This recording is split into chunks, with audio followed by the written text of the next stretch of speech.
Well, you got what you wanted. Somewhat. Just like with my what if Rhino ate Eren, I'm going to go over different theories as to what might happen, because Eren possessing the Colossal Titan seems impossible. Note from here on, I'm pretty sure that was a total lie. And it's him having the Colossal Titan instead of the Attack Titan, not him taking it, just so you know.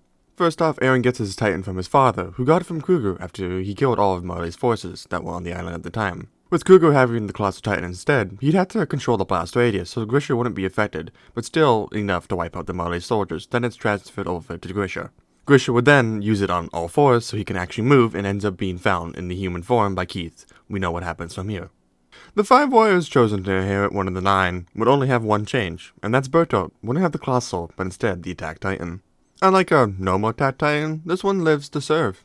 And well, let's just say those with royal blood can use the future memory ability. Instead, Bertolt is only going to be able to see 30 seconds into the future. The group sent to Paradise will still lose the jaw, and with 3 Titans running, they make it there fine, and use the femur Titan to call on other Titans, and Rhino will use the armor to break through the 2 walls. The people will not expect it, and more will fall to the Titans, and to keep things correct, Eren's mother is one of those who are tragically eaten.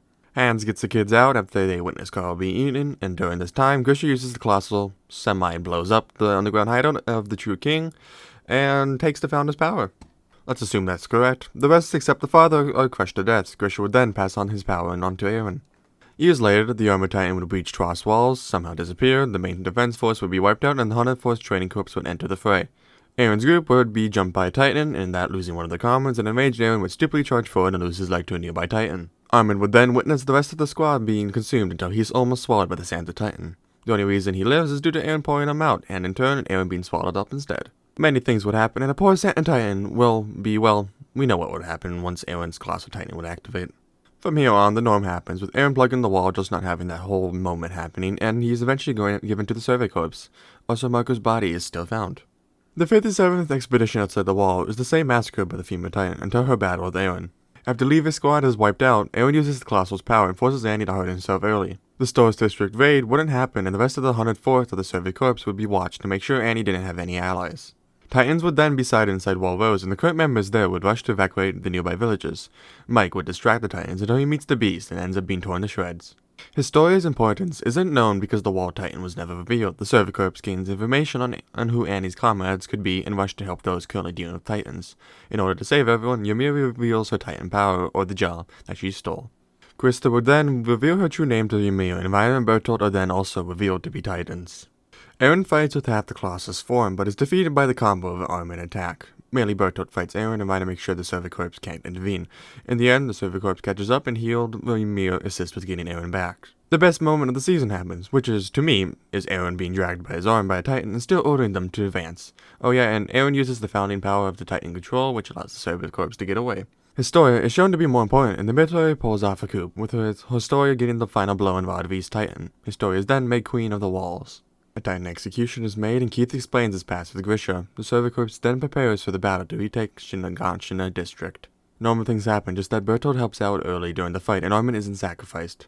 After the new recruits and Erwin are used as sacrifices, Levi goes godmode and shreds Zeke, who's then saved by the card Titan. Reiner is saved, and Erwin is turned into a Titan and eats Bertolt. Eren seals both walls using his hardening abilities, which are increased through his Colossus. The group then learns the truth through Eren's father's notes, and only the new recruits are the ones killed during that battle. Marley loses the attack John Female, is made known throughout the world, and they are forced to war. Paradise Island is freed from the Titans, and now heroes reach the sea. Different background things happen, and somehow Marley is able to survive the war. The Tiber family soon reveals the truth, and Reiner meets with Eren. War is declared, and Eren goes full Colossus. Levi and Eren take out the Beast Titan, and Jean takes out Peak. Also, Ymir helps out. The Survey Corps leaves with the captured War Beast and Card. Gabby and Falco board the airship, but are apprehended before Gabby could shoot Sasha. With Eren being in contact with the Titan of Royal Blood, he unhardens the outer walls and prevents any harm to Paradise. The captured Titans are passed on to trusted individuals, and Marley is soon taken out by a new allied force. Reiner would take the surviving aliens to the newly built Alien Empire and live there. Of course, there would be problems at first, but Reiner would prove himself loyal to Queen Historia. Annie is freed from her capture and allowed to rejoin her father, and Gabby sees a new light. The true rumbling never happens, but the entire world knows it could, so they leave Paradise alone. Life goes on, and that's the end of What If Eren Had the Colossal Titan Instead. Well, at least my theory on how it would work. Honestly, didn't think this one was going to work, but it managed. I'm leaving it here, so I'll see you all later.